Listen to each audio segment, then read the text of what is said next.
স্বাগত বৈশাখী টেলিভিশনের নিয়মিত আয়োজন ইস্পাহানি মির্জাপুর জিরো আওয়ারে। সাথে আছি জুনায়েদ তালুকদার। দর্শক, এই অনুষ্ঠানে সমসাময়িক রাজনীতি, অর্থনীতি, আন্তর্জাতিক সহ বিভিন্ন গুরুত্বপূর্ণ বিষয় নিয়ে আমরা আলোচনা করে থাকি।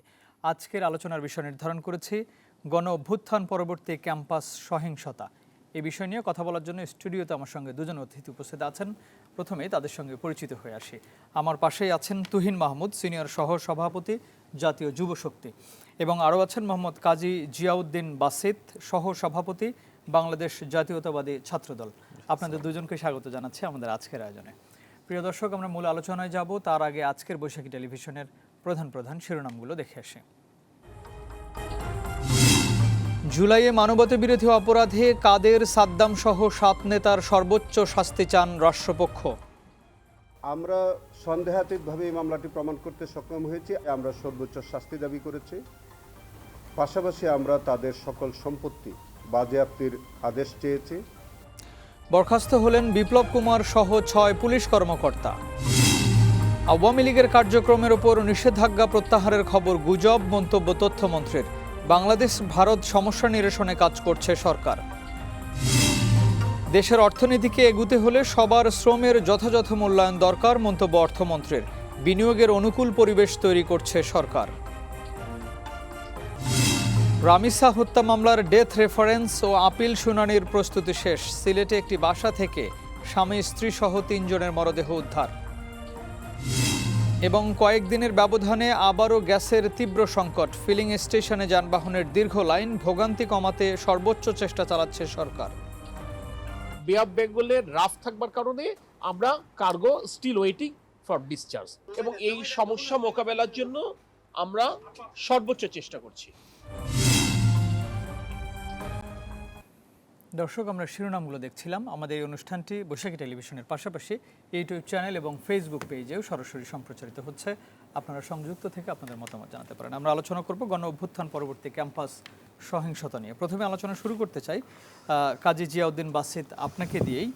আজকে আমাদের যে আলোচনার বিষয় গণ অভ্যুত্থানের পরবর্তী যে ক্যাম্পাস, সেই ক্যাম্পাস নিয়ে আলোচনা করব এবং সাথে ইদানিং কিছু সহিংসতা হচ্ছে সেটা নিয়েও আলোচনা করব। আমার প্রশ্নটি হচ্ছে যে ক্যাম্পাসে যে ছাত্র রাজনীতি, জুলাই অভ্যুত্থানের আগে এই রাজনীতিটা আসলে কেমন ছিল, এখন কি পরিবর্তন এসেছে ক্যাম্পাসে, আপনারা কিভাবে রাজনীতিটা করছেন, এবং এটা আপনার কি মনে হয় সেটা প্রথমে একটু জেনে আসি।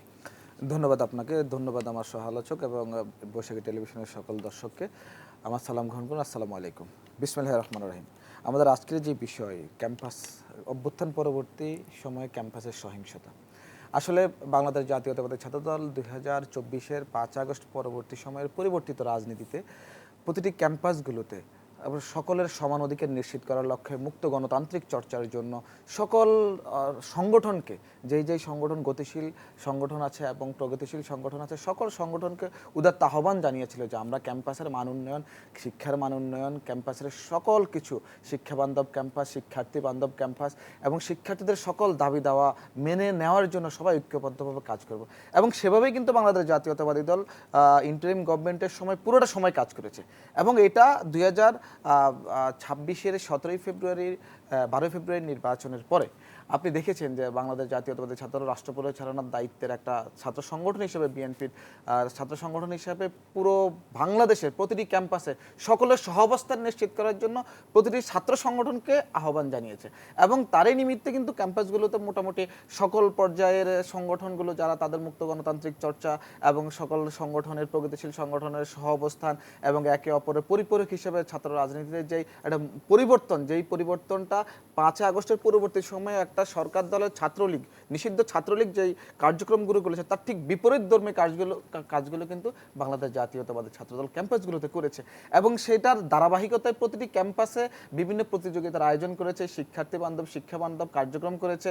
আপনি দেখবেন বিভিন্ন ক্যাম্পাসগুলোতে ছাত্র দলের উদ্যোগে অনেক কর্মসূচি গ্রহণ করা হয়েছে এবং ইনোভেটিভ এবং ক্রিয়েটিভ আইডিয়া জেনারেশনের মাধ্যমে অনেক কার্যক্রম কিন্তু পরিচালিত হয়েছে। এটা আমরা ক্যাম্পাসগুলোতে দেখেছি। এবং 12 ফেব্রুয়ারি পরে বিএনপি রাষ্ট্র পরিচালনার দায়িত্বে আসার পরে ছাত্রদল আরও বেশি এন্ডুরেন্স ক্যাপাসিটি নিয়ে ক্যাম্পাসগুলোতে সহাবস্থান নিশ্চিত করেছে। তো আপনারা জানেন মাঝে মাঝে আমাদের একটা সংগঠন আছে ইসলামী ছাত্র শিবির প্লাস হচ্ছে ছাত্র শক্তি, ক্যাম্পাসে আছে, যারা অভ্যুত্থানের পরবর্তী সময়ে রাজনীতি, আজকে আমার সেই দলেরই একজন বড় ভাই উপস্থিত আছে আমার সাথে সহ আলোচক হিসেবে। দেখেন বিভিন্ন ক্যাম্পাসে কিন্তু ছোটোখাটো বিষয় নিয়ে ক্যাম্পাসকে উত্তপ্ত করা হয়। আপনি দেখবেন চট্টগ্রামে একটা সিম্পল ইস্যু নিয়ে, গ্রাফিতি নিয়ে দেখা যাচ্ছে যে আমরা দেখেছি যে একটা সংগঠনের, ছাত্র সংগঠনের সাথে বাকবিতণ্ডা হলে কিন্তু সিনিয়র সংগঠন এসে হামলা করে। এটা নজির আপনারা দেখেছেন। এরপরে সেটা মোটামুটি সকল ছাত্র সংগঠনের আবার ঐক্যবদ্ধভাবে ক্যাম্পাসে সহাবস্থান নিশ্চিত করে চলছিল। হঠাৎ করে বেগম রোকেয়া বিশ্ববিদ্যালয়ে আপনার ছোট্ট একটা ইস্যু যে আপনারা যারা সেখানেও আপনার হ্যাঁ হচ্ছে আপনারা যারা ছবি চিহ্নিত রাজাকার যারা আছে তাদের সাথে এরকম একজন গণতন্ত্রকামী বা তাদের ছবিটা হ্যাঁ, আমরা ছবিটা ছিল না এবং থাকলে খালেদা ভালো ছিল। হতো, জি। এই একটা শব্দ না থাকলে ভালো হতো, এই শব্দটা পিছন থেকে ছাত্র শিবিরের এক নেতা চেয়ার নিক্ষেপ করেছে। তার পরিবর্তে না, সেখানে সম্ভবত তারা বলেছে যে তারা সময় চেয়েছে যে ঠিক আছে এটা সরানো হবে, আপনারা সে সময়টুকু দেননি, দেখুন আপনারা এর ধরে মধ্যে নিলাম, হামলা শুরু যেহেতু আমি করেছেন। আপনি ওখানে উপস্থিত ছিলাম না, ধরে নিলাম যে সময় চেয়েছে, কিন্তু পেছন থেকে যখন একজন চেয়ার মেরেছে তখন তো সেই জায়গাটা উত্তপ্ত করেছে। সময় চেয়ে নিয়েছে, ছাত্রদলও নিশ্চয়ই সময় চাওয়ার পরবর্তীতে নিশ্চয়ই তারাও চুপ ছিল, কিন্তু উত্তপ্ত কিন্তু চেয়ার মারার পরে আপনি আমাকে ডিল মারবেন, আমি দাঁড়িয়ে থাকবো, প্রতিরোধ করার তো ন্যূনতম সক্ষমতা আছে। কারণ বাংলাদেশ জাতীয়তাবাদী ছাত্রদল দীর্ঘ 17 বছর ফ্যাসিস্ট শেখ হাসিনার রক্তচক্ষু উপেক্ষা করে পুলিশের বুলেটের সামনে সব একদম নিজের জীবন উৎসর্গ করে দাঁড়িয়ে মৃত্যু পতাকা দাঁড়িয়ে স্লোগান তুলেছিল যে রাষ্ট্রের স্বার্থে, বিশ্ববিদ্যালয় ক্যাম্পাসের স্বার্থে এবং জনগণের স্বার্থে। সুতরাং সেই ছাত্র সংগঠন তো এরকম অন্যায় বরদাস্ত করবে না। তখন কি হয়েছে, বাকবিতণ্ড হয়েছে, এক পর্যায়ে হাতাহাতি হয়েছে, সংঘর্ষ হয়েছে। এর সংঘর্ষের পরবর্তী সময় আমরা রাতে কি দেখেছি, রাতে আপনার জামাতের বিভিন্ন পর্যায়ের নেতৃবৃন্দ আমিররা দিয়েছে যে আপনার বিভিন্ন এই বেরুবির মতো দখল করে পুরো বাংলাদেশ সকল ক্যাম্পাসকে স্বাধীন করতে হবে। এটা আপনার জামাতের আমির মহানগর উত্তরের শহীদুজ্জামান জি, উনি একটা বিবৃতি দিয়েছেন, স্ট্যাটাস দিয়েছে। এটা উস্কানি, যে উস্কানির ভয়ে আমরা বাংলাদেশ জাতীয়তাবাদী ছাত্রদল সহ আমাদের দল সর্বোচ্চ লেভেলের মানে সহিংসতার তো একটা মাত্রা থাকে। এখন পর্যন্ত বিভিন্ন বক্তব্যের মাধ্যমে ওনার সংগঠনের এনসিপি সংগঠনের বিভিন্ন নেতাকর্মী বিভিন্ন মববাজি উস্কানিমূলক বক্তব্য প্রদান করে দেশকে অস্থিতিশীল করার চেষ্টা করছে। সেই জায়গায় আমরা সর্বোচ্চ সহিংসতার সাথে এই জিনিসগুলোকে কিন্তু এই যে মোকাবেলা করে যাচ্ছি। জুলাই অভ্যুত্থানের পর তো এই ধরনের আশা আসলে যাদের ছেলেমেয়েরা ইউনিভার্সিটিতে পড়ে সবার একটা আশা ছিল, এবং অন্য প্রত্যেকটা মানুষেরই আশা ছিল যে হয়তো এই 5ই আগস্টের পরে ছাত্র রাজনীতিটা অনেক পরিবর্তিত হবে, ক্যাম্পাসগুলো সবসময় সেখানে শিক্ষার পরিবেশ থাকবে, সেখানে ছাত্র সংগঠন যেগুলো থাকবে তারা শিক্ষার্থীদের জন্য কাজ করবে। সেটা ধীরে ধীরে কিন্তু সেই অস্থিরতাটা বাড়ছে। দেখুন অস্থিরতা কখন বাড়ে, যখন ক্ষমতার লোভ মানুষের মধ্যে চেপে বসে। আপনি দেখবেন আমাদের এই বাংলাদেশের রাজনীতিতে এনসিপি তো নতুন দল, সেটার পরে আসছে আমি, বাট যেই দলটা বর্তমানে বিরোধী দল আছে এদের বাংলাদেশের রাজনীতিতে কোনো সময় তেমন ভূমিকা ছিল না। এরা শুধু নিজেদের স্বার্থে রাজনীতিটা করে গেছে। এই যে স্বার্থের ব্যাঘাত ঘটলে আপনি চিন্তা করেন যে একটা 17 বছরের একটা ধ্বংসী স্তূপের সামনে দাঁড়িয়ে বাংলাদেশ জাতীয়তাবাদী দল আর রাষ্ট্রপ্রধান মাননীয় প্রধানমন্ত্রী জনাব তারেক রহমান একটা মানে বিধ্বস্ত অর্থনৈতিক ব্যবস্থা, বিধ্বস্ত শিক্ষা ব্যবস্থা, বিধ্বস্ত জ্বালানি খাত, সকল খাতের যেই দুর্নীতি অনিয়ম অব্যবস্থাপনা দলীয়করণ হচ্ছে সেই ধ্বংসস্তূপ থেকে টেনে নিয়ে যাচ্ছে। সেই জায়গায় আপনাকে তো আপনি পারলে ওই টেনে নেওয়ার সারথি হন, সেখানে উস্কানি দিয়ে মববাজি করে এবং উল্টাপাল্টা বক্তব্য রেখে আরেকজনকে হাই প্রতিপন্ন করার যে রাজনৈতিক কালচার সৃষ্টি হয়েছে, এটা তো আমার আর আপনার যে মিউচুয়াল রেসপেক্টের জায়গাটাকে খর্ব করে। তো সেই জায়গাটার মধ্যে এই ছাত্র সংগঠন ছাত্র শিবির বা জামায়াত ইসলামী ছাত্র শিবির দুইটাই আপনার একটা মাদার সংগঠন আর একটা স্টুডেন্ট উইং। তো ইসলামী ছাত্র শিবির ক্যাম্পাসগুলোতে নিজেদের আধিপত্য ধরে রাখার জন্য এই যে আপনার আজকের প্রথম প্রশ্নটা হচ্ছে সহিংসতা ক্যাম্পাসগুলোতে, এই সহিংসতা শুরু করেছে কেন?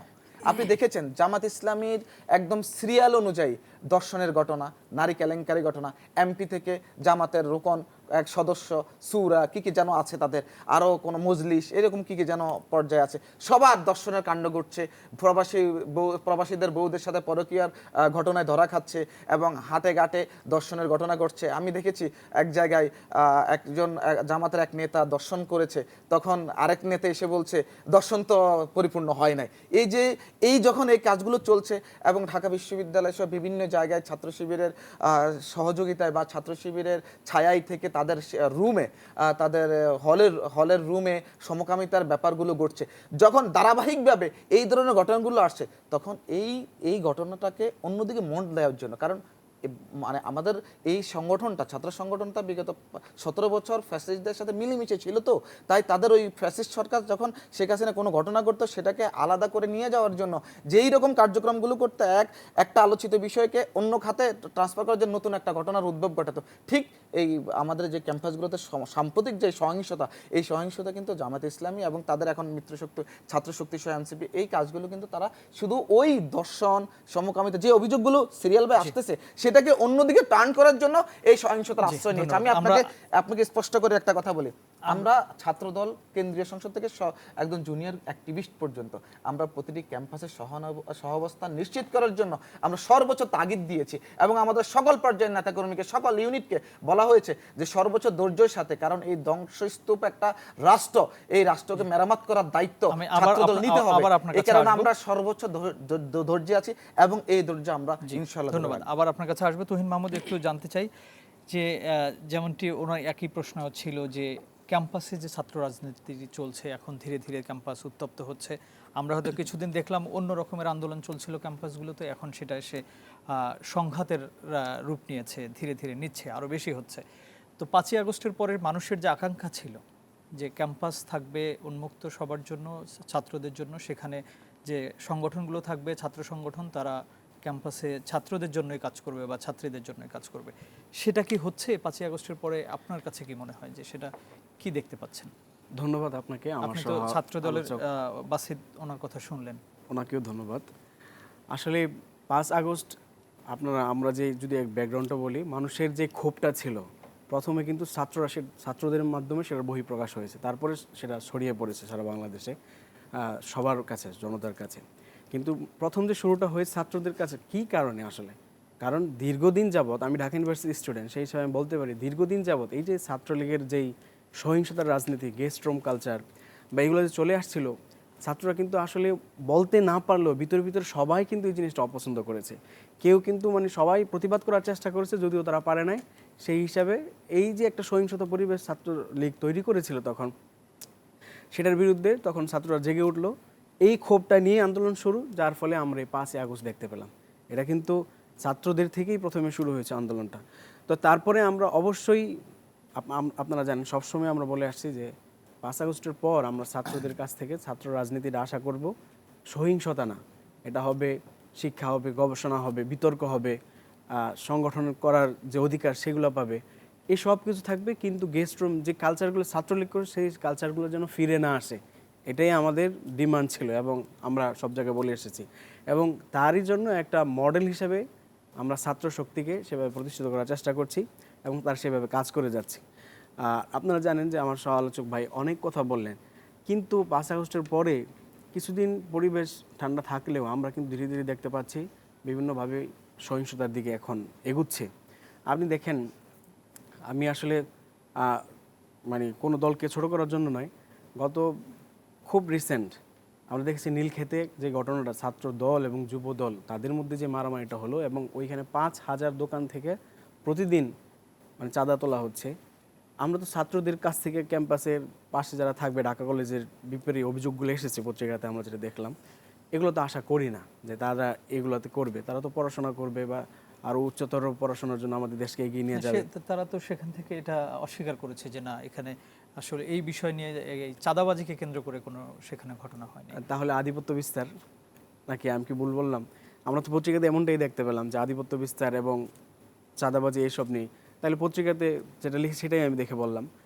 এখন এই জিনিসগুলো তো আসলে আমরা চাই না ক্যাম্পাসের মধ্যে এগুলো হবে। এবং সিট নিয়ে ঢাকা কলেজ বলেন, টিটিসি কলেজে বলেন, রাজশাহী বলেন, এগুলোতে নিয়ে এবং ক্যাম্পাস হল দখল নিয়ে ঢাকা আলিয়া মাদ্রাসায় যেগুলো হচ্ছে, আমরা শিবিরের কাছ থেকেও, শিবিরও যদি যে অপরাধ করে তার বিরুদ্ধে আমরা বলবো, ছাত্র দলের বিরুদ্ধে তো বলবো, এবং আমাদের ছাত্র শক্তিও যদি কোনো অপরাধ করে, অন্যায় করে থাকে, সেটার বিরুদ্ধে আমরা বলবো। কেননা আমরা চাই না 5 আগস্টের পর মানুষ আসলে 5 আগস্টের পর আমাদের প্রতি যে প্রত্যাশাটা রাখছে, আমি অবশ্যই চাইবো যে আমাদের যারা সরকার দলের ভাইরা আছেন তারা সেই মানুষের প্রত্যাশার দিকে খেয়াল করবেন এবং কোনোভাবেই যেন এই অর্থাৎ এই ছাত্র রাজনীতি দিয়ে বা বর্তমানে দেশের যে সংকট সেটাকে কাটানোর জন্য অনেকে বলে থাকেন যে এগুলো আসলে দামাচাপা দেওয়ার জন্য করা হচ্ছে। কথা বলছেন, আসলে ক্যাম্পাসকে খুব সুস্থ সুন্দর রাখতে ছাত্র শক্তি কী ধরনের ভূমিকা নিয়েছে? আপনি শিবির এবং ছাত্র দলের কথা বললেন, যারাই সংঘাতপূর্ণ আচরণ করুক তাদের বিষয়ে আপনারা সমালোচনা করবেন, কিন্তু কী ধরনের পদক্ষেপগুলো আছে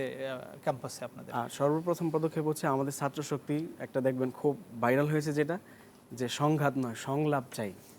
এই যে আমাদের পরস্পর বিরোধী যারা থাকবে তাদের মধ্যে যে সংঘাতগুলো হবে, এর সংলাপের জন্য প্রথম ছাত্র শক্তি এই উদ্যোগটা নিয়েছেন এবং তারা সেভাবে সব ক্যাম্পাসেই তারা চেষ্টা করছেন যেন এগুলো না হয়। প্রথমে ছাত্র শক্তি কিন্তু কোথাও আঘাত করে না বা কারোর সাথে সহিংসতায় জড়ায় নাই। আপনি দেখবেন ইভেন আমাদের নারায়ণগঞ্জে এমন ঘটনা ঘটেছে। সেটা কি একটু শক্তি কম জন্য সেজন্য কি না, মানে আপনাদের একটু তুলনামূলক আমি যদি বলেন প্রথমেই ছাত্র আপনাকে শিবির- বলেছি যে আমরা আসলে একটা মডেল দাঁড় করানোর চেষ্টা করছি, যেখানে আমরা আসলে সহিংসতা চাই না, সংঘাত চাই না, সংলাপ চাই, বা এর মাধ্যমে সব কিছু আমরা সমাধান চাই। এবং আমাদের মোটো যেটা সেটা হচ্ছে আপনারা জানেন 5 আগস্টের পর আমরা যেমন ছাত্র রাজনীতি চাই, আপনার কথায় আমি আগেও বলেছি যে আমরা শিক্ষা চাই, গবেষণা চাই, বিতর্ক চাই এবং কোন সহিংসতা নয়। আমরা চাই যে শিক্ষার্থী বান্ধব ক্যাম্পাস গড়ে উঠবে এবং ছাত্রলীগ যেগুলো করে গিয়েছে এগুলা ছাত্রদল বা ছাত্র শিবির তাদের সেই কাজগুলো মাধ্যমে না সেগুলো না হোক, সেটাই আমরা চাইবো। একসময় আমরা দেখলাম যে ছাত্র শিবির বলতে থাকলো যে ক্যাম্পাসে যেন রাজনীতি নিষিদ্ধ করা হয়, ছাত্র রাজনীতি যেন না হয়। এই ক্ষেত্রে ছাত্র শক্তির কি ইচ্ছা, তারাও কি চায় যে ছাত্র রাজনীতি না থাকুক বাংলাদেশে? না, ছাত্র রাজনীতি দেখেন আমাদের পুরো বাংলাদেশটাই কিন্তু নেতৃত্ব দিয়েছে ছাত্ররা। আপনি 52 আন্দোলন থেকে ধরেন, তারপর অভ্যুত্থানগুলো ধরেন, মুক্তিযুদ্ধের সময় ইভেন গুরুত্বপূর্ণ ভূমিকা রেখেছে, 24-এর আন্দোলন দেখেন। সেই হিসেবে ছাত্র রাজনীতি নিষিদ্ধ সেটা আমরা চাই না, বরং ছাত্র রাজনীতির পরিবেশ নিয়ে আমরা আসলে কথা বলতে চাই। সেই পরিবেশ সহিংসতা নয়, বরং সেটা সুন্দর পরিবেশের মাধ্যমেই ছাত্র রাজনীতি হবে, ডিবেট হবে, এগুলো হবে, নেতৃত্ব তৈরি হবে। এটাই তো আমাদের মানে কাঙ্ক্ষিত চাওয়াটা আর কি। কিন্তু আমরা ছাত্র রাজনীতি নিষিদ্ধ হোক সেটার কথা তো আমরা বলছি না। জি, ধন্যবাদ আপনাকে। আমি একটু আবারও জিয়াউদ্দিন বাসিত আপনার কাছে যেতে চাই। উনি বলছিলেন যে আপনি যেমন ধর্ষণের কথা বলছিলেন, যদি ওখানে শিবিরের কেউ নেই, আবার আপনাদের বিষয়ে বলা হয় যে এই যে চাঁদাবাজির কথা, যেমনটি উনি বললেন যে যুবদল এবং ছাত্র দলের মধ্যে চাঁদাবাজির জন্য ধাওয়া, পাল্টা ধাওয়া বা আধিপত্য বিস্তার। ছাত্রদল 17 বছর ঠিকই অনেক কষ্ট করেছে এবং অনেক কষ্ট করে রাজনীতি করেছে, যেমনটি আপনারা বলেন যে শিবির সেখানে গোপন ছিল। কিন্তু এই যে পরিবর্তিত পরিস্থিতির পর যে আশাটা আসলে মানুষের মধ্যে আছে বা এখনো চায় যে ছাত্রদল ছাত্রদের জন্য কাজ করুক, সেটা কি আসলে আপনারা করতে পারছেন? মানুষের চাহিদা অনুযায়ী আপনারা কি সেটা পূরণ করতে পারছেন কিনা? অবশ্যই। আপনি দেখবেন বিভিন্ন শিক্ষা প্রতিষ্ঠানে ছাত্রদলের বিভিন্ন ক্রিয়েটিভ কার্যক্রমের মাধ্যমে, যেমন আপনার হামনাত প্রতিযোগিতা, কোরআন তেলাওয়াত প্রতিযোগিতা, বিজ্ঞান মেলা এবং শিক্ষার্থীদের সাথে ভিউ এক্সচেঞ্জ করা, আগামীর নিরাপদ ক্যাম্পাস কেমন হবে, ছাত্র রাজনীতির কোন কোন বিষয়গুলো সুন্দরভাবে সমুন্নত করলে দেশ কিভাবে সুন্দর পরিচালিত হবে, দেশকে কিভাবে একজন দক্ষ নাগরিক হিসেবে একজন দক্ষ শিক্ষার্থীকে বিভিন্ন ইনোভেটিভ আইডিয়ার মাধ্যমে কিভাবে দক্ষ করে গড়ে তোলা যায় এবং তাদেরকে স্কিল করে আগামীর মার্কেটে বাজারে যখন জবের জন্য যাবে কীভাবে ওই দক্ষ একজন মানুষ হিসেবে গড়ে তোলা, এরকম অনেকগুলো ট্রেনিংয়ের ব্যবস্থা ছাত্রদল করছে এবং বিভিন্ন ক্যাম্পাসে কার্যক্রমগুলো চলছে এবং নিয়মিতভাবে চলছে। আপনি দেখবেন অনেকগুলো ক্যাম্পাসে আমরা ইতিমধ্যে দেখেছি ছাত্রদলের উদ্যোগে নানা কর্মসূচির আয়োজন করা হয়েছে, যে কর্মসূচির মাধ্যমে একজন শিক্ষার্থী তার লেটেন্ট ট্যালেন্ট ইভলভ করবার সুযোগ পায়। সেই কাজগুলো কিন্তু ছাত্রদল করছে, সেটা প্রতিযোগিতার মাধ্যমে, ডিবেট কম্পিটিশনের মাধ্যমে, তারপর আপনার বিভিন্ন ধরনের কালচারাল কম্পিটিশনের মাধ্যমে এবং আপনার বিজ্ঞান মেলার মাধ্যমে। আগামী সুন্দর সমৃদ্ধ বাংলাদেশ বিনির্মাণে we are the part of demographic dividend, উনিও ডেমোগ্রাফিক ডিভিডেন্ড। কিন্তু ডেমোগ্রাফিক ডিভিডেন্ড তখনই ব্লেসিংস হবে যখন ডেমোগ্রাফিক ডিভিডেন্ডকে দক্ষ করে গড়ে তোলা হবে। আমি যদি আজকে ডেমোগ্রাফিক ডিভিডেন্ড আছে বাংলাদেশে বলে আমি যদি তাদের কাউকে দক্ষ না করি, যে সেক্টরে দক্ষ, একজন স্পোর্টসম্যান আছে সে স্পোর্টসে দক্ষ, তাকেও স্পোর্টসের দিকে তাকে টেলে দিতে হবে, যেটা বর্তমান সরকার কিন্তু হাতে নিয়েছেন। যারা ক্রীড়ার যেই ইয়ারা আছে, ক্রীড়াবন্দী যারা আছে এবং তাদেরকে পেশায় ক্রীড়া করে দেওয়ার জন্য, খেলাধুলা একটা পেশায় নিয়ে যাওয়ার জন্য এবং এরকম অসংখ্য উদ্যোগ, যার যে একজন আর্টিস্ট নতুন কুড়ির মাধ্যমে কিন্তু আপনি দেখবেন কালচারাল অনেকগুলো আমাদের যে সাংস্কৃতিক অঙ্গনটাকে সাজানোর চেষ্টা করা হচ্ছে। আপনি দেখছেন ইতিমধ্যে কিন্তু কয়েকদিন আগে আর্মি স্টেডিয়ামে নতুন কুড়ি ফুটবল, যেই ওরা খুব অনেকগুলো শিক্ষার্থী এসেছে, মেয়ে ফুটবলার, ছেলে ফুটবলার। এই যে জায়গাগুলোর কাজ করার দরকার, এই যে ডেমোগ্রাফিক ডিভিডেন্ডকে দক্ষ করা দরকার, এই যে ভাষা শিক্ষা দরকার, এই যে শিক্ষা ক্ষেত্রে শিক্ষার মান উন্নয়নের জন্য বিভিন্ন প্রণোদনা দেওয়া দরকার, এবং আপনার ক্রিয়েটিভ, আপনি দেখে জানেন এই বাজেটে কিন্তু ক্রিয়েটিভ ইকোনমির কথা বলা আছে, সেখানে প্রায় 500 কোটি টাকা বরাদ্দ রাখা হয়েছে, এবং সেই বরাদ্দ কাদেরকে, যেই তরুণরা যাদের ইনোভেশন অ্যান্ড ক্রিয়েটিভিটি দিয়ে তারা নতুন কিছু আবিষ্কার করছে, কিন্তু অর্থের যোগানের কারণে তারা সেটা মার্কেটে নিয়ে আসতে পারছে না বা ওই প্রতিভাকে বিকশিত করার সুযোগ পাচ্ছে না, তাদের কিন্তু উইদাউট ইন্টারেস্টে 10 লাখ টাকা পর্যন্ত লোন দেওয়ার প্রস্তাবনা আছে। তো এই ধরনের কাজগুলো কিন্তু সরকার করে যাচ্ছে। আর ওই সরকারি দলের ছাত্র সংগঠন হিসেবে আমরা আমাদের ছাত্র দলের সামর্থ্য অনুযায়ী, ছাত্র দলের সময় অনুযায়ী, আমাদের তো সবসময় কাজ করলে হয় না, আমাদের তো পড়াশোনাও করতে হয়, সেই কাজগুলো আমরা সহযোগিতা করছি। যে আমরা যদি একটা বিশ্ববিদ্যালয়ে দেখেন, আমি কয়েকদিন আগে আমার নিজস্ব ক্যাম্পাসে একটা বিশাল ময়লার স্তূপ ছিল, সেটার দায়িত্ব আমার না, পরিষ্কার করা আমাদের দায়িত্ব না, কিন্তু আমরা কি করেছি, উদ্যোগ গ্রহণ করেছি। পরবর্তী দেখেছি যে বিশ্ববিদ্যালয় প্রশাসন সেখানে ক্যাফেটেরিয়া করে দিয়েছে, আমরা নিজেরা পরিষ্কার করেছি এবং ক্লিন করে দিয়েছি, সেখানে আমরা একটা গাছ রোপণ করে দিয়েছি, এবং পরবর্তীতে বিশ্ববিদ্যালয় এই যে কাজগুলো, এই কাজগুলোতে একটা পরিবর্তন। আমরা কোথাও ক্যাম্পাসে ড্রেনেজগুলো আছে, এগুলো আমরা কিন্তু নিজের হাতে ক্লিন করেছি। আমরা আমাদের ক্যাম্পাসগুলোতে আপনার যে ছোট ছোট পুকুরগুলো আছে, সেই পুকুরগুলোতে আমরা পদ্মের বীজ দিয়ে পদ্ম তৈরি করেছি। এভাবে ছাত্রদল কিন্তু কাজ করে যাচ্ছে, এবং ছাত্রদলের যেই 5 আগস্ট পরবর্তী সময়ের যে পরিবর্তিত রাজনীতির যে ধারা, সেই ধারা কিন্তু ছাত্রদল ধরে রেখেছে। আমার ভাই অনেকগুলো কথা বলেছেন, শুনুন, এই যে একটা কথা, মানে নির্বাচনের আগে আমাদের দলকে কিছু গোষ্ঠী চেষ্টা করেছিল চাঁদাবাজ দল হিসেবে প্রতিষ্ঠিত করা। যদি কেউ আপনাকে অনুদান প্রদান করে, এই যে এখন এনসিপিকে যদি কেউ, আপনি দেখেন কিন্তু একটা ভাইরাল হয়েছে, ভাই বলেছিল 7 লাখ টাকা দিতে, হ্যাঁ 10 লাখ টাকা দেওয়ার কথা, পরে ওই মহিলা 7 লাখ টাকা দিয়েছে। যখন এটা জনসমক্ষে আসছে, মিডিয়াতে চলে আসে, তখন বলেছে ভাই বলেছে 10 লাখ টাকা দিতে, আপনি তো 7 লাখ দিতে। তখন ওই আপু বলেছে যে ভাইয়ের সাথে আমার কথা হয়েছে।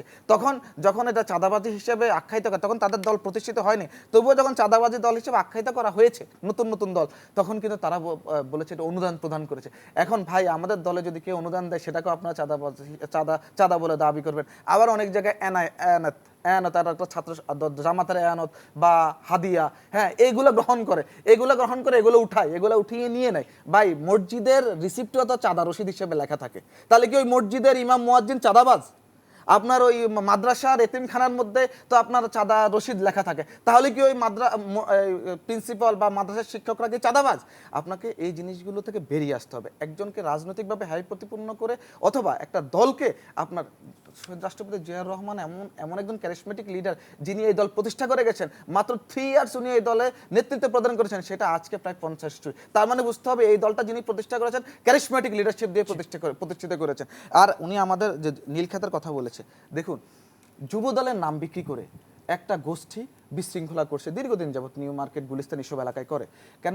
আসলে বাংলাদেশ জাতীয়তাবাদী দল একটা বড় দল, এই দলের অনেক নেতাকর্মী অনেক সমর্থককে চিনে না, অনেক সমর্থক অনেক নেতাকর্মীকে চিনে না, এটা হয়ে থাকে। বড় দল স্বাভাবিক, বড় দল হলে আপনি অনেক, একটা সমুদ্রের মধ্যে আপনি কয়টা মাছ গুনতে পারবেন, বাট আপনি একটা ছোট্ট অ্যাকোয়ারিয়ামের মধ্যে অনেকগুলো মাছ গুনে ফেলতে পারবেন বসে।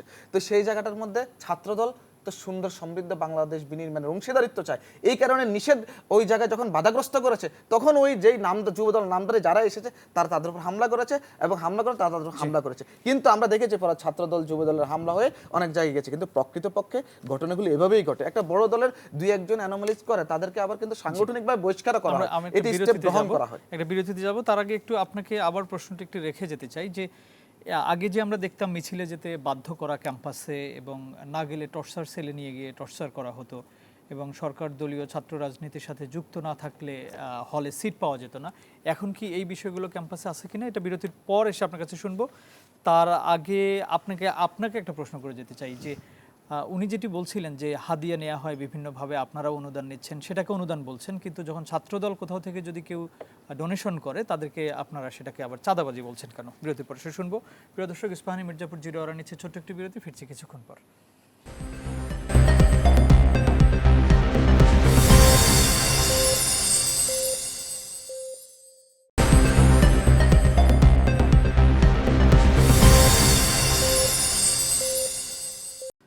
আবারও স্বাগত ইস্পাহানি মির্জাপুর জিরো আওয়ারে। আমরা কথা বলছিলাম গণ অভ্যুত্থান পরবর্তী ক্যাম্পাস সহিংসতা নিয়ে। তুহিন মাহমুদ, আপনাকে দিয়ে এবার শুরু করতে চাই, যেটি বিরতির আগে বলেছিলাম আপনাকে, যে চাঁদাবাজির কথা বলছিলেন আপনি আলোচনার শুরুতেই, ছাত্রদল যদি কোথাও থেকে ডোনেশন পায় সেটাকে আপনারা চাঁদাবাজি বলছেন, কিন্তু আপনারা যে ডোনেশনের কথা প্রথম রাজনীতির শুরু থেকেই কিন্তু আপনারা ডোনেশনের কথা বলছিলেন এবং আপনারা ডিক্লেয়ার করেই ডোনেশন নিয়েছেন, সেটাকে আপনারা আবার ঠিক ডোনেশনেই বলছেন কেন? আচ্ছা, আপনি জানেন, আমি একটু আগের কথা একটু টেনে নিই, তাহলে আমার বলতে সুবিধা হবে। ভাই যেটা বললেন যে ছাত্রদল যেন বিভিন্ন ইন্টেলিজেন্সকে ইন্সপায়ার করা হচ্ছে, যেটাকে আমরা শিক্ষা বিজ্ঞানের ভাষা বলি মাল্টিপল ইন্টেলিজেন্স, যেটা ওনারা চেষ্টা করছেন। কিন্তু আসলে আপনি দেখেন এটা কোন ধরনের ইন্টেলিজেন্সের মধ্যে পড়বে যে আমাদের একজন ছাত্র নাম আলিফ সিলেটে, তার যে চোখ উড়িয়ে নিল, উঠিয়ে ফেললো আরেক ছাত্রদলের কর্মীরা, এটা তো আপনারা সবাই জানেন, বা এটা কোনো লুকোচুরির কিছু নাই। এটা কোন ইন্টেলিজেন্সের মধ্যে পড়ে, আসলে কোন ক্যাটাগরিতে? অনেকেরই অনেক ধরনের ক্যাটাগরি থাকে, কেউ খেলাধুলাতে ভালো থাকে, কেউ বা কবিতা আবৃত্তিতে ভালো থাকে, কেউ টক শোদের বিতর্কে ভালো থাকে। এটা একটা আমি বলতে চাই। আরেকটা জিনিস হচ্ছে, দেশের মধ্যে আসলে আপনারা দেখেন এই যে এই ঘটনাটা বায়ু উল্লেখ করলেন, এই ঘটনার অনেক আলোচনা আমরা করেছি, শেষ করেছি। কেউ তো বলে নাই এটা চাঁদা, ওই মহিলাও তো বলে নাই এটা চাঁদা। এটা যেটা বলেছে সেটা হচ্ছে ডোনেশন, অনুদান। এই কারণে আপনারা জানেন যে আমরা প্রথম থেকেই ডোনেশনের প্রতি আমরা, কারণ আপনি জানেন বিভিন্ন উন্নত দেশে ডোনেশন হলো ওভাবে চুপি চুপি হবে কেন, সেটা তো অফিসিয়ালি আমি বলি বিভিন্ন দেশে কিন্তু এটা আছে। উন্নত দেশে যে কোনো কোম্পানি তাদের যে কোনো একটা দলকে তারা ডোনেশন করতে পারে। তাহলে আমরা তো সেই দিকে এগোচ্ছি, আমরা তো কারোর কাছ থেকে চাঁদা এরকম না, ও মহিলাও তো বলে নাই যে এটা চাঁদা, ঠিক আছে? তো এখন কিন্তু ছাত্রদলের আপনি দেখেন, আমি আসলে এখন মাত্রই সার্চ দিলাম, তার মধ্যে কতগুলো ঘটনা চলে আসছে। আপনার কেরানীগঞ্জের রাজনীতিপুরের বাস স্ট্যান্ড ছাত্রদলের কথা আসছে, সিরাজগঞ্জে, এটা দৈনিক আমার দেশের রিপোর্টে, সিরাজগঞ্জে আছে, সেটা বাংলা এডিশনে আছে, দিনাজপুরে নবাবগঞ্জে আছে, সেখানেও এসেছে, এটা ডেইলি আদিনে আছে, তারপরে গাজীপুরে আছে। হ্যাঁ, আপনার এরকম এটা তো ঢালাওভাবে বিভিন্নভাবে বলা হয় আছে। সুতরাং সেই ক্ষেত্রে আর আমরা তো আপনি দেখতে পাচ্ছেন যে ডোনেশনের ক্ষেত্রে আমরা অনলাইনে আমরা ঘোষণা দিয়ে অনেক সময় আমাদের নির্বাচনের সময় আমরা ফান্ড কালেকশন করেছি, অর্থাৎ সেটা আমরা সবাইকে জানিয়ে করেছি এবং কে কত দিয়ে সেটা আমরা তাদেরকে সেটা রিপোর্টও দিয়েছি। তো এখন যে জিনিসগুলো আসলে বলে এমন বিষয়টা যেমন হচ্ছে যেন আমরা আসলে চাঁদাবাজিতে কারোটা ডাকার জন্য শাক দিয়ে মাছ ডাকার মতন কেউ চেষ্টা করছে কিনা, এটা আসলে আমাদেরকে দেখতে হবে। আরেকটা জিনিস সেটা হচ্ছে আমরা চাই কথা বলার স্বাধীনতা। যেমন ভাই যেটা বলতেছেন, কথা অবশ্যই বলতে পারেন, আমরাও বলবো, কথার মধ্যে বিতর্ক হবে, কিন্তু এর কারণে কোনো সহিংসতা হবে, কোনো কথা বলার কারণে আমাদেরকে বলা হবে যে আমরা বেয়াদব, কিন্তু আমাদেরকে যে বলা হচ্ছে বিভিন্নভাবে, বিভিন্ন গালি দেওয়া হচ্ছে, ডারবিন আছে, বিভিন্ন কিছু বলা হচ্ছে, তাহলে এগুলা কি সভ্যতার মধ্যে পড়ে? আমাদেরকে তো অনেকভাবে অনেক গালিগালাজ করছে, আমাদেরকে ঘোষণা করছে, অবাঞ্ছিত ঘোষণা করার বিশ্রী ভাষায় অনেকে গালিগালাজ করে, সেগুলো আসলে না। তার যখন কেউ ক্ষমতায় থাকে তখন আসলে সেটা গালি হয় না, কিন্তু যখন ক্ষমতা না থাকে, ছোটো দলে থাকে, সে কথা বললেই তার এটা অপরাধ, যেটা আমরা পূর্বের কালচারে, পূর্বের সংস্কৃতিতে দেখে আসছিলাম। আসলে এমনটা আমরা চাই না। আমরা চাই প্রত্যেকেরই কথা বলার অধিকার থাকবে এবং কথা বলবে ন্যায্যভাবে। সেটা যদি ভুল হয় সেটাকে প্রমাণ করবে, বিতর্ক থাকবে। ইভেন আপনারা জানেন বর্তমানে যারা ক্ষমতায় আছে তাদের প্রভাবটা অবশ্যই মিডিয়াতে বেশি, তাদের সব কিছু তাদের বেশি। তাহলে আমাদের সেগুলো যদি বেশি হয়, নেগেটিভ আমাদের বিরুদ্ধে দাঁড় করানো হোক যে আমরা ভুল বলেছি, সেগুলো প্রমাণ হোক। কিন্তু সেগুলো না করে যখন আমাদের উপর আঘাত করবে বা একটা জিনিসকে বারে সামনে আসবে, তার বোঝা যাচ্ছে যে আসলে আমাদের বিরুদ্ধে তেমন কিছু আসলে খুব একটা নাই। থাকলে তো তারা বলতেই পারতো বিভিন্ন উদাহরণ দিয়ে, যেমনটা আমি উদাহরণ হিসাবে দিলাম।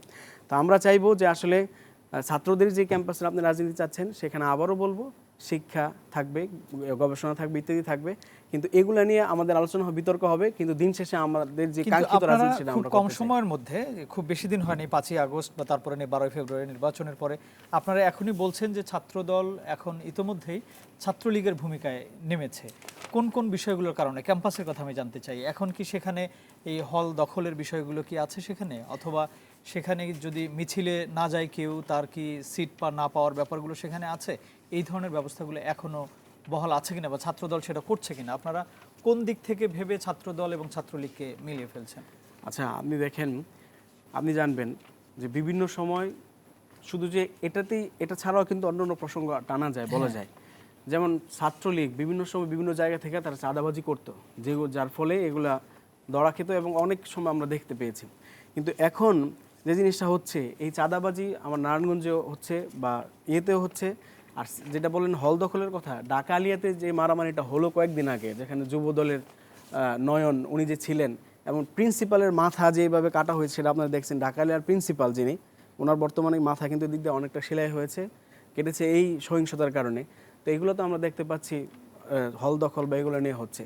আসলে আমরা তো শিবির করুক, টর্চার সেল এই ধরনের ব্যাপার কি এখন ঢাকা বিশ্ববিদ্যালয় আছে কিনা?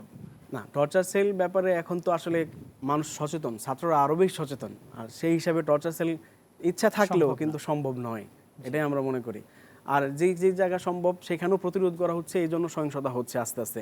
কিন্তু সেই জিনিসগুলো তো আমরা চাইবো না। আমরা চাইবো না শিবিরও সহিংসতা করুক, আমরা চাইবো না ছাত্রদলের সহিংসতা করুক। আর এখন যেহেতু শিবির এই মুহূর্তে ডাকসুর সভাপতি শিবিরেরই বা আপনার ওই জোটেরই সবাই, জি, তাদেরই প্রভাব সেখানে, তো ছাত্রদল এই ধরনের কাজ করার আসলে সুযোগগুলো সম্ভবত কিছুটা কম।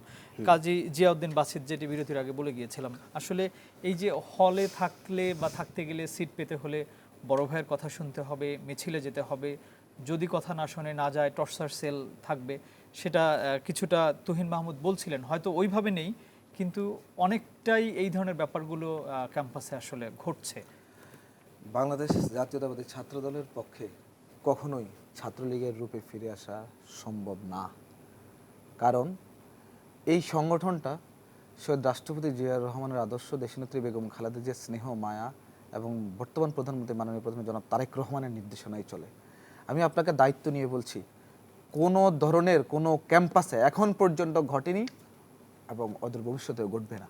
যেটা ছাত্রলীগ করেছে সেই ধরনের কোনো কার্যক্রম এটা শিবির করতে পারে, তার নমুনা দেখেন। ঢাকা বিশ্ববিদ্যালয় শহীদুল্লাহ হলে আপনি জানেন 2 জনকে ধরেছে। কার হলে ছিল? ঢাকা বিশ্ববিদ্যালয়ে ডাকসু ইলেকশনের ছাত্র শিবিরের ইব্রাহিমের রুমে ছিল, তার আর রিলেটিভ। ওকে, এটা কিসের লক্ষণ? বহিরাগতদেরকে নিয়ে আনা কিসের লক্ষণ? হল দখলের লক্ষণ। বহিরাগত হলে কি করবে? ওকে, এরপরে আপনি দেখবেন বিভিন্ন ক্যাম্পাসগুলোতে মানে বিভিন্ন সময় মব করেছিল ছাত্র রাজনীতি চলবে না, কারণ ছাত্র রাজনীতি না চলবে না এটা বলে, এবং ওনাদের ছাত্র শক্তি যে ঢাকা বিশ্ববিদ্যালয়ের নেতৃবৃন্দ আছে তারাও কিন্তু বলেছে ছাত্র রাজনীতি চলবে না, কিন্তু ওনারা কিন্তু ঠিকই পরে ছাত্র শক্তি নেতৃত্বে এসেছে, স্লোগান দিয়েছে, বক্তব্য রেখেছে। আমি এটা অনেক আলোচনা করেছি, এরকম অসংখ্য টেবিলে আলোচনা হচ্ছে, আমি আর ওই আলোচনায় যাচ্ছি না। কেন করেছে? হল নিজেদের দখলে রাখার জন্য। কারণ সাধারণ শিক্ষার্থী সেজে ছাত্রদল, ছাত্র শিবির ছাত্রদলকে না উঠতে দিয়ে, কারণ ছাত্রদলের সবাই আইডেন্টিফাইড, সবাই ফেস চিনে এটা ছাত্রদল করে, এরা ছাত্রদলের কর্মী, এবং অন্যান্য সংগঠনের তো ম্যাক্সিমামই গুপ্ত থাকে, তাই তাদেরকে চেনা যায় না। এইভাবে তারা হল দখলের একটা কার্যক্রম করে এবং ছাত্র রাজনীতি চায় নাই বলে বক্তব্য প্রদান করেছিল। মিছিলে যেতে বাধ্য করার তো প্রশ্নই আসে না, বললাম না আর কখনো ফিরবে না সেই জায়গায়। আপনি ওনার যে সংগঠন ছাত্র শক্তিকে দিয়ে ওনারা কাজ করতে চাচ্ছে বা করে, ছাত্র শক্তি মাত্র তো শুরু করেছে, তবু অনেক অভিযোগ অনুযোগ অনেক মিডিয়াতে আমরা দেখেছি। এবং এই দেখেন ছাত্র শক্তির এক নেতা সানভি কিশোরী অপহরণের ঘটনা ঘটিয়েছে। দেখেন দর্শকরা দেখাচ্ছে, আপনাকে দেখাচ্ছে, আমার সহ-আলোচক ভাইকেও দেখাচ্ছে। এই যে শুধু ওনারা মানে বিশৃঙ্খলাকে প্রশ্রয় দেয় শুধু তা না, ওনারা এখন অপহরণও ব্যস্ত হয়ে গেছে। ওকে, সমস্যা নেই, উনি অনেক কিছু দেখিয়েছে। শুনেন ভাই, ছাত্রদল একটা বড় সংগঠন। এই সংগঠনের বললাম তো আমি, নেতা কর্মী সমর্থক অনেকে অনেক চিনে না। আমরা কেউ আমাদের এই চেতনা, আমরা তো ন্যাশনালিস্ট, আমরা তো জাতীয়তাবাদী শক্তিতে বিশ্বাসী। বাংলাদেশের যেই প্রান্তে যেই ধর্ম যেই অনুশাসনে যারাই আসবে আমরা কিন্তু গ্রহণ করি, আমাদের এখানে কোনো কন্ডিশন নেই। সুতরাং এরকম দুই একটা বিচ্ছিন্ন ঘটনা একটা বড় সংগঠনে ঘটতেই পারে, তার জন্য কিন্তু আমরা পদক্ষেপ গ্রহণ করছি, যেটা আপনারা সবসময় মিডিয়াতে দেখেন। উনি খুব ঢালাওভাবে আলিয়া মাদ্রাসার কথা উল্লেখ করেছে। বিশ্বাস করেন, আমি আজকেও ঢাকা মেডিকেল কলেজে আলিয়া মাদ্রাসার সদর সচিব আমাদের ছোট ভাই যে নির্মমভাবে নির্যাতিত হয়েছে সানাউল্লাহ, আমি তাকেও আজকেও দেখতে গেছি, সে এখনো হসপিটালে কাতরাচ্ছে। আমি আজকেও মমিন, যার অপারেশন হয়েছে গতকালকে, হাত ঝুলানো, আমি তাকে আজকে সন্ধ্যায়ও আমি তার কাছ থেকে এসেছি। এই অনুভূতি আপনি বুঝতে পারবেন না যে 17 বছরের একটা ছাত্র সংগঠনের সকল দলের নেতা কর্মী নির্যাতিত হওয়ার পরে, রাষ্ট্র পরিচালনার দায়িত্ব পাওয়ার পরে আবার অন্য ছাত্র সংগঠনের হাতুড়ির মাইর খেয়ে হসপিটালে কাতরাতে হয়, সেটা কিন্তু এই ছাত্র সংগঠন। দেখুন, জাস্ট আপনাকে দেখাচ্ছি, এই সানাউল্লাহর ক্ষতবিক্ষত দেহ, ক্ষতবিক্ষত শরীর, আপনি দেখেন একটা ছাত্র দলের নেতা গত 17 বছর তার জীবনের মায়া না করে দেশের তরে নিজেকে বিলিয়ে দিয়েছে, সেই জায়গায় আজকে তার এই ক্ষতবিক্ষত দেহ দেখতে হচ্ছে। আজকে দেখুন তাকে মেরে হাতুড়ি দিয়ে পিটিয়ে, দেখুন আলিয়া মাদ্রাসাতে ছাত্র শিবির এখন নতুন করে ছাত্র শক্তিকে সাথে নিয়েছে। ছাত্র শক্তি আর শিবির দুটাই প্যারালাল, দুটাই সেম। এটা নিয়ে আমার অনেক জায়গায় অনেক কথা বলে ফেলছে, এখন নতুন করে আজকে বলতে চাই না। হাতুড়ি দিয়ে মেরেছে, এটাকে ওনারা বাহাবা দিচ্ছে। ওনাদের উচিত ছিল এই জায়গায়, এবং উনি বলেছে আলিয়া মাদ্রাসার প্রিন্সিপালের মাথা ফাটিয়ে দিয়েছে। আলিয়া মাদ্রাসার প্রিন্সিপালের মাথা ফাটিয়ে কে দিয়েছে? উনি বলেছে সরকার দলের সংবাদ মাধ্যমে ইনফ্লুয়েন্স থাকে। নো, কোনো ইনফ্লুয়েন্স থাকে না। থাকলে আপনি এত চাঁদাবাজির খবর, এত মিথ্যা তথ্য পাইতেন না, ভুলভাল তথ্য। আমরা কি প্রতিবাদ করেছি? আমরা ইনভেস্টিগেশন করেছি। যে তথ্য উঠে আসে মিডিয়াতে, সেই তথ্য নিয়ে আমরা ইনভেস্টিগেশন করেছি। যদি মিডিয়া আমাদের ইনফ্লুয়েন্স থাকতো, তাহলে তো মিডিয়া কোনো তথ্যই দলের বিরুদ্ধে করতো না। এটা সরকার কিন্তু উন্মুক্ত, এবং গণমাধ্যমের যে স্বাধীনতা বিগত 17 বছর হরণ করা হয়েছে, সেই স্বাধীনতা রাষ্ট্র পরিচালনার দায়িত্ব পাওয়ার পরে সাংবাদিকদের সাথে বক্তব্যের মাধ্যমে জনাব তারেক রহমান মাননীয় প্রধানমন্ত্রী দিয়ে দিয়েছেন যে আপনারা সততার সাথে, স্বচ্ছতার সাথে, ন্যায় নিষ্ঠার সাথে জবাবদিহিতামূলক সাংবাদিকতা পরিচালনা করুন। সুতরাং এই কথাগুলো বলে শুধু আপনারা বিতর্কিত করবেন না সাংবাদিকদেরকে। আসুন, আরেকটা কথা বলেছে উনি, আমি তো আপনাকে, যুবদলের নয়ন কেন গিয়েছে? 17 বছরের একটা ছেলে মৃত্যুর পথে চলে গেছে, একজন সিনিয়র সংগঠনের নেতা হয়ে কি উনি বসে থাকবে সেখানে? ওনার কি তাকে উদ্ধার করতে যাওয়া উচিত হবে না? আপনি তো, আপনাকে প্রমাণ দেখিয়েছে মমিন। আমি আজকের ছবি, আমি মমিন দেখেন, আপনার হাত ঝুলানো, কয়েকদিন পায়ে হাতে রড দিয়ে পিটিয়ে কি করেছে। আমি দুর্ভাগ্যজনকভাবে আমি আজকে মমিন দেখেন, তার শরীরের অবস্থা দেখেন, সে এখনো ব্যান্ডেজ করা অবস্থা পড়ে আছে। হ্যাঁ, এই যে বিশৃঙ্খলা, ওনারা তো প্রতিবাদ করেন, যেটাই শিবির সেটাই ছাত্র শক্তি, যেটাই ছাত্র শক্তি সেটাই শিবির, এই মর্মে ওনারা রাজনীতি করছে। এই মর্মে রাজনীতি করলে এনসিপি নেতৃবৃন্দ যারা জুলাই ছাত্র জনতার গণ অভ্যুত্থানের সম্মুখ সারিতে ছিল, তাদেরও কিন্তু একটা সময় এই জুলাইয়ের চেতনা আর বিক্রিও করতে পারবে না। যেই 71-এর চেতনা বিক্রি করে আওয়ামী লীগ এখন দিল্লিতে অবস্থান হয়েছে, তাদের বাংলাদেশে তাদের রাজনৈতিক কবর রচনা হয়েছে আর দাফন হয়েছে গিয়ে দিল্লিতে। ঠিক তেমনি আপনারাও যদি এই জুলাই নিয়ে এরকম করে চেতনা বিক্রি করতে চান, তাহলে কিন্তু অচিরে এই দেশের জনগণই আপনাদেরকে জবাব দেবে, আমরা জবাব দেওয়া লাগবে না। এমনি আরেকটা কথা বলেছে, আলিফের কথা এনেছে। আপনারা জানেন হবিগঞ্জের ঘটনায়, আপনারা জানেন যে একজন নেতা এই দেশের রাজনৈতিক যে সংস্কৃতি, যে শিষ্টাচারবোধ, যে পারস্পরিক শ্রদ্ধাবোধ, সকল কিছু ধ্বংস করে দিয়েছে। একদম মিডিয়াতে ভাইরাল হওয়ার জন্য উন্মাদের মতো বক্তব্য দিচ্ছে। এবং নাসিরউদ্দিন পাটোয়ারির কথা বলছি। এবং সে একজনের বাড়ির দরজায় গিয়ে একজন সংসদ সদস্যের মিসেসকে নিয়ে কথা বলার দুঃসাহস দেখিয়েছে।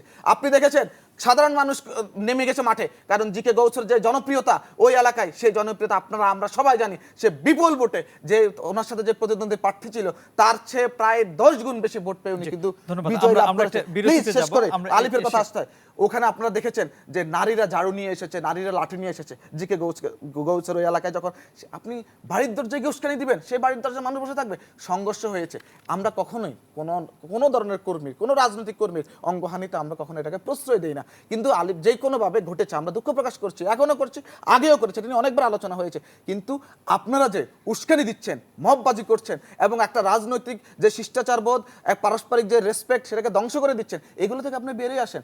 আপনারা একটা বিধ্বস্ত রাষ্ট্রকে যেভাবে মেরামত করার চেষ্টা করছেন, তাদের কথা বলবো। তুহিন মাহমুদ, বিরতির পরে এসে নিশ্চয়ই আপনি কাজী জিয়াউদ্দিন বাসিতের প্রশ্নগুলোর উত্তর দেবেন।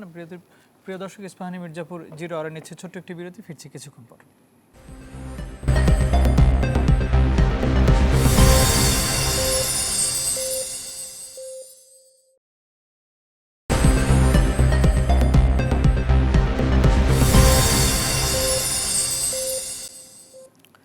আবারও স্বাগত ইস্পাহানি মির্জাপুর জিরো আওয়ারে। আমরা কথা বলছিলাম গণ অভ্যুত্থান পরবর্তী ক্যাম্পাস সহিংসতা নিয়ে। তুহিন মাহমুদ, বিরতির আগে অনেকগুলো প্রশ্ন করেছেন কাজী জিয়াউদ্দিন বাসিত, আপনি যদি একটু বলেন। আলিফের কথা আপনি বলেছেন, সেখানে উনি যেমনটি বলছিলেন যে সেখানে গিয়ে উস্কানি দেওয়া হয়েছে, একজন সেখানে জনপ্রিয় নেতাকে গিয়ে তার বাড়িতে গিয়ে এভাবে কথা বললে নিশ্চয়ই অনেকেই প্রতিক্রিয়া দেখাবে, সেটার জন্য ওনারা দুঃখ প্রকাশও করছে। আচ্ছা, ভাই যেটা বললেন বিচ্ছিন্ন ঘটনা, কয়েকটা বিচ্ছিন্ন ঘটনার মধ্যে এটা একটা বিচ্ছিন্ন ঘটনা। আসলে চোখ তুলে ফেলে এটা কি বিচ্ছিন্ন ঘটনা? আর এটা তারা পূর্ব পরিকল্পিত, এবং অনেকের উস্কানি, সেটা আমরা বুঝতেই পারতেছি। উস্কানির কারণেই এই জিনিসগুলো হয়েছে। এত সহজ না একটা এভাবে আঘাত করবে, কেউ আসলে এভাবে আঘাত করে না। কিন্তু তারা নিশ্চয়ই কোনো উস্কানি পেয়েছে বিধায় তারা এভাবে করেছে। এবং বালু ট্রাক দিয়ে আমাদেরকে আটকে রাখা হয়েছে, আপনি দেখেছেন। বালু ট্রাক দিয়েছে, ট্রাক্টর দিয়েছে, এগুলো দিয়েছে। 144 ধারা প্রশাসন জারি করেছিল, সেখানে 40 ধারা জারি করেছিল। আমরা কিন্তু কোনো মিটিং মিছিল করতে যাচ্ছিলাম না, আমরা যাচ্ছিলাম মামলা করতে। আমাদের চোখ উঠিয়ে ফেলবে। অনেক মানুষ একসঙ্গে যাচ্ছিল, সেজন্য বলছিল যে কিছু, কিন্তু পুলিশকে কিন্তু বলা হয়েছে ঠিক আছে আমরা মাত্র 5 জন যাব, বাকিরা কেউ যাবে না, আপনাদের বেড, সেটাও কিন্তু তাৎক্ষণিক এতে দেওয়া হয়নি। আচ্ছা, আমি যেটা বলতেছিলাম সেটা হচ্ছে বর্তমানে বাংলাদেশে বেশ কিছু সংকট রয়েছে, এটা আপনি জানেন বিদ্যুৎ নিয়ে একটা বড় সংকট যেটা আমরা ফেস করতেছি, এবং বিদ্যুৎ কর্মকর্তারা এখন শেল্টার চাচ্ছে। মানে বিভিন্ন রাজনৈতিক দলের কাছে, পুলিশের কাছে যেন ওদের শেল্টার দেওয়া হয়, কেননা তারা অনিরাপত্তায় ভুগছে। আপনারা দেখছেন যে স্বরাষ্ট্রমন্ত্রীর ছেলের লাইসেন্স স্টেলিয়ন ক্যাপিটাল নিয়ে আজকে বেশ আলোচনা হচ্ছে, এটা আপনি দেখতে পাচ্ছেন যে 40,000 কোটি টাকার একটা প্রকল্প জাপানি কোম্পানির তারা পেয়ে যাচ্ছে, যেটা আসলে তাদের কোনো এক্সপিরিয়েন্স নাই। 40,000 টাকার কাজও তারা এখনো পর্যন্ত করে নাই। তাহলে এটা কিসের ভিত্তিতে পাচ্ছে? আমরা তো চাই জিনিস স্বচ্ছতা থাকুক, জবাবদিহিতা থাকুক, মানুষ জানুক, তারপরে সেই জিনিসগুলো হোক, এত বড় জিনিসের হবে দুটো ব্রিজ নিয়ে। এই যে একটা, তারপরে আপনি দেখেছেন যে প্রাইভেটাইজেশন করার চিন্তা ভাবনা করতেছে জ্বালানি সেক্টরটাকে নিয়ে। এই যে এটা নিয়ে তো সাধারণ মানুষের কথা হচ্ছে, এত 4 দিনে কিসের সিদ্ধান্ত নেওয়া হয়, নীতিমালা করা হয়, এগুলো তো অনেক আলোচনা হবে সেই জিনিসগুলো নিয়ে। এই লাভটা আসলে কার? এটা কিন্তু অনেকেই তাদের প্রাইভেটাইজেশন নিয়ে দুই রকমের মন্তব্যই আছে, অনেকেই এটাকে স্বাগতও জানাচ্ছেন যে আচ্ছা, আমি একটু শেষ করি। তারপরে আপনারা দেখেন যে এই যে মানুষ এখন স্লোগান দিচ্ছে, গ্যাস দিয়ে, বিদ্যুৎ দিয়ে, নইলে গদি ছাইড়া দিয়ে। এখন এটা কি আমার জানতে চাওয়া যে এটা কি আপনারা বিএনপি 6 মাস ক্ষমতা এসেছে, আপনারাও বিএনপির সাথেই আসলে আছেন, মানে সংসদে আছেন, অনেকেই আপনাদের 6-7 জন আছে। আপনারা কি মনে করেন যেটা আসলে বিএনপি তৈরি করেছে, নাকি বিএনপি এই সময়টাকে তারা ঠিকমতো ব্যবহার করতে পারছে না এবং বিএনপির ব্যর্থতার কারণে এটা হচ্ছে? আচ্ছা, তারা যখন ক্ষমতায় ছিল 2001 সালে, তখন তাদের যিনি জ্বালানি মন্ত্রী ছিলেন এবং যার কারণে বিভিন্ন সমালোচনা আমরা পত্রিকাতে দেখতে পেয়ে, আপনারা জানেন গণমাধ্যম, ওনাকেই কেন আবার এই দায়িত্ব দেওয়া হলো? এবং উনি বলেন গ্রাম অঞ্চলে কারেন্ট যায় না, আসলে বিভিন্ন লাইনের কারণে হয়। এইসব কথাবার্তা এখন আমরা তো আগের কিছু মন্ত্রী পেতাম আওয়ামী লীগের আমলে, যারা কথা বলতো মানুষ হাস্যের শিকার হতো আর কি। তাহলে তারা এরকম কথা বলবে কেন? বিএনপি অনেক বড় দল, তাদের তো অনেক আরো জনবল আছে আমরা জানি, কিন্তু তারা সেগুলো তো আমরা দেখতে পাচ্ছি না। আমরা যেটা দেখতে পাচ্ছি যে তাদের কথাবার্তা আসলে সুন্দর হচ্ছে না, গোছানো হচ্ছে না। এই যে আপনাদের বিদ্যুৎ বিভাগ কিন্তু নতুন ঘোষণা দিয়েছে আবার আজকে, যে আগামীকাল থেকে 11টা থেকে 8টা পর্যন্ত বিদ্যুৎ যেটা থাকবে সেগুলা। এরকম নানান সমস্যা আসলে বর্তমান বিএনপি ফেস করতেছে। এবং মানুষ, আপনি যে বলতেছেন গ্যাস দিয়ে, বিদ্যুৎ দিয়ে, নইলে যদি ছেড়ে দেয়, এটা কিন্তু যদিও দেখতেছেন বাস্তব, মানুষের ভিতরে কিন্তু এটার অলরেডি একটা ন্যারেটিভ দাঁড়িয়ে যাচ্ছে, কেননা মানুষ বিদ্যুৎ পাচ্ছে না, গ্যাস পাচ্ছে না। আমার নিজের পরিবারও আমি দেখতে পাচ্ছি যে সকালবেলা গ্যাস পায় না, রান্না করার জন্য কি কষ্ট করতে হয়, বাচ্চাদের দুধ গরম করার মতো গ্যাস থাকে না। তাহলে এই যে পরিস্থিতি আসলে ঢাকার জন্য বিভিন্ন সময় বিভিন্ন জায়গা আপনি জানেন যে ক্যাম্পাস উত্তপ্ত করা, সেগুলো করা হয়। কিন্তু আমি চাইবো যে আসলে এগুলো থেকে বের হয়ে আমাদের যে মূল সমস্যা, সংকট, সেটাতে মনোযোগ দেওয়া। আমি একটু জাস্ট বলে দেই, ভাই যেটা বলতেছিলেন যে আসলে কয়েকটা কথা, এই যে নারীর সঙ্গে আপত্তিকর অবস্থায় আটক ছাত্রদল নেতা, অতঃপর গণদোলাই, এটা কালবেলাতে প্রকাশ হয়েছে। বোয়ালমারীতে চাঁদাবাজির অভিযোগ, ছাত্রদল বহিষ্কার, দিনমজুর 2 লাখ টাকা চাঁদাবাজি দিনমজুর থেকে। না ভাই তো বললেন এই কথাগুলা, এরপরে মাত্র কিছুক্ষণ আগেও একটা ঘটনা ঘটেছে, সেগুলো যদি আমি একটু বলতে যাই।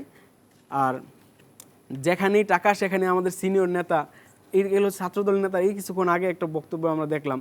তাইলে এই যে জিনিসগুলো, যে ওনাদের শাক কি বলে, মাছ ডাকতে শাক দিয়ে, এরকম একটা প্রবাদ আছে না, এরকম হয়ে যাচ্ছে আর কি বাইরের কথা থেকে আমার কাছে মনে হচ্ছে। জি, ধন্যবাদ আপনাকে কাজী জিয়াউদ্দিন বাসিত। আপনি অনেক কিছু প্রশ্ন করেছেন, সেটা যদি উত্তর দেন। একই সঙ্গে আমরা নাসিরউদ্দিন পাটোয়ারির কথা বলছিলাম, উনি অনেক জনপ্রিয়, উনি সত্যি কথা বলেন, উনি অনেক ভালো কথা বলেন, সেজন্য ওনাকে অনেক অনেক অনেক বেশি পছন্দ করে। কিন্তু আপনি বলছেন যে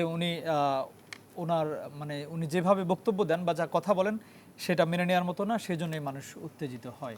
আমি আপনাকে বলে রাখি, জনপ্রিয়তা বা জনপ্রিয় হওয়া আর বিখ্যাত হওয়া এটা কিন্তু এক জিনিস না।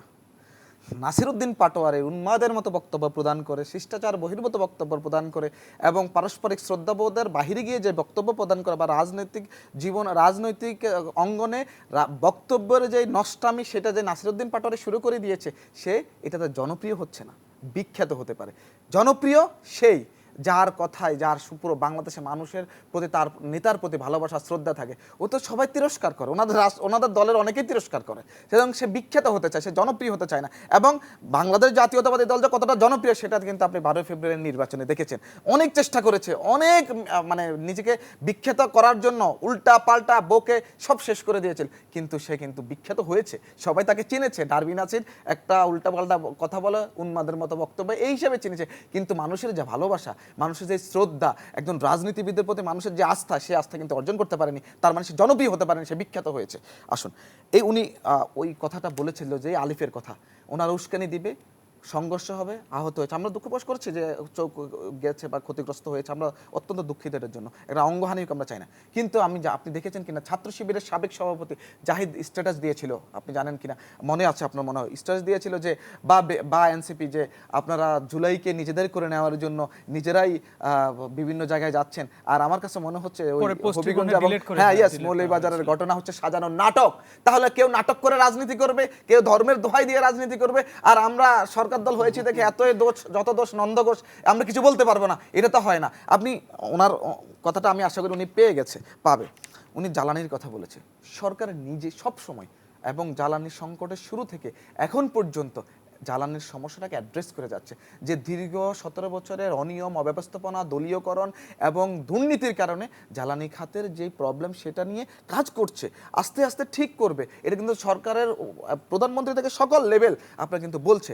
দুই একটা কথা সবাইকে মানে সংযত হওয়ার জন্য অথবা কনফিডেন্সের সাথে বলতেই পারে, এটা স্বাভাবিক, কিন্তু জ্বালানি খাতটাকে ধ্বংস করে দিয়ে গেছে।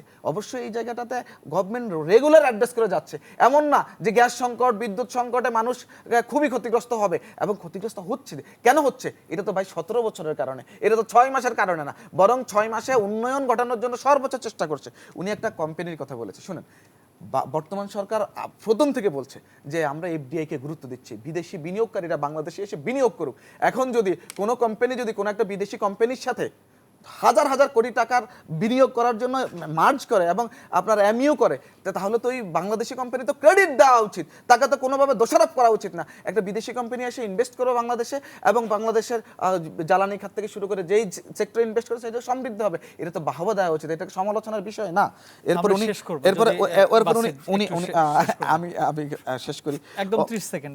উনি একটা কথা চলে এসেছে যে কিছু ছবি দেখিয়ে বলেছে, শুনেন, ছাত্রদল বা বিএনপি নৈতিকতাকে বিক্রি করে, ধর্মীয় অনুভূতিকে বিক্রি করে রাজনীতি করে না। রাজনীতি ধর্মীয় অনুভূতিকে বিক্রি করে, নৈতিকতাকে বিক্রি করে যারা অনৈতিক কাজ করবে তাদের শাস্তি কি হওয়া উচিত না? আপনি বলেন। আপনার সাথে তো এখন তাদের অ্যাফিলিয়েশন আছে, একদম মার্জ করা আছে, আপনি বলেন তাদের সাথে জোট আছেন, তারা যে নৈতিকতাকে বিক্রি করে অনৈতিক কাজ করে, জান্নাতের টিকিট দিবে বলে হোটেলে মেয়ে নিয়ে যায়, এগুলো কি তাদের অনৈতিক কাজ না? এই অনৈতিক ছাত্রদলকে নৈতিকতা বিক্রি করে রাজনীতি করছে? নো, ছাত্রদল চাচ্ছে জাতীয়তাবাদী শক্তিকে দৃঢ় করছে, এই বাংলাদেশের মানুষকে দৃঢ় করতে রাজনীতি করছে। অনৈতিক কাজে লিপ্ত থাকবে কেন? আপনি আনসার দিবেন। অসংখ্য ধন্যবাদ আপনাকে। 30 সেকেন্ড একটু সময় যদি আপনি ছোট করে শেষ করেন। আচ্ছা, আমার একদমই নাসিরউদ্দিন সময় নেই, তারপরে পাটোয়ারির আপনাকে কথা শেষ যে করে বললেন দিই। সেটা হচ্ছে নাসিরউদ্দিন পাটোয়ারি তো জনগণের কথা বলছে, সংকটের কথা বলছে, তার কথা আপনি যে দেখছেন সে বিখ্যাত হয়েছে, জনপ্রিয় হয়েছে, সে সবই হয়েছে আমি মনে করি, শুধু একটা নয়। কিন্তু আমরা তো দেখতে পাচ্ছি বিএনপি চাটুকারদেরকে পছন্দ করছে, চাটুকারদেরকে দলের মধ্যে ভিড়াচ্ছে, তাদেরকে রাজনৈতিক সচিব বানাচ্ছে, রাশেদের মতো লোকদেরকে, যাদের কথা কতটুকু গ্রহণযোগ্যতা সেটা আপনি সোশ্যাল মিডিয়া ঘাটলে হয়তো বুঝতে পারবেন। সেই জিনিসগুলো নিয়ে আসলে আমরা কথা শুনতে পাই না। আমরা নাসিরউদ্দিন পাটোয়ারির কথা, আরেকটা কথা সেটা হচ্ছে আসিফ মাহমুদের বাবা যখন লাইসেন্স নিয়ে সমালোচনা, আসিফ মাহমুদ দুঃখ প্রকাশ করেছে, সেটা বাতিল করেছে। কিন্তু আজকে যেই জিনিসটা ভাই বললেন সেটা নিয়ে আমাদের দুঃখ না, প্রকাশ আপনারাও করবেন। সমালোচনা করছেন, এটাই তো বাকস্বাধীনতা আছে। এবং রাশেদ অনেকদিন থেকে উনি রাজনীতি করছেন, এটা তো বিএনপি থেকে বলা হয়েছে যে সে রাজনীতি করছেন, তার রাজনীতির ক্যারিয়ার আছে, অনেক বছর তাদের সাথে আছে। যে আপনাদের কাজী জিয়াউদ্দিন বাসিত, তুহিন মাহমুদ দুজনকে অসংখ্য ধন্যবাদ স্টুডিওতে এসে আজকে আমাদেরকে সময় দেওয়ার জন্য। প্রিয় দর্শক, ইস্পাহানি মির্জাপুর 0 এই ছিল আমাদের আজকের আয়োজন। আগামীকাল অন্য কোনো বিষয় এবং অতিথি নিয়ে আবারও দেখা হবে। সে পর্যন্ত ভালো থাকবেন, শুভরাত্রি।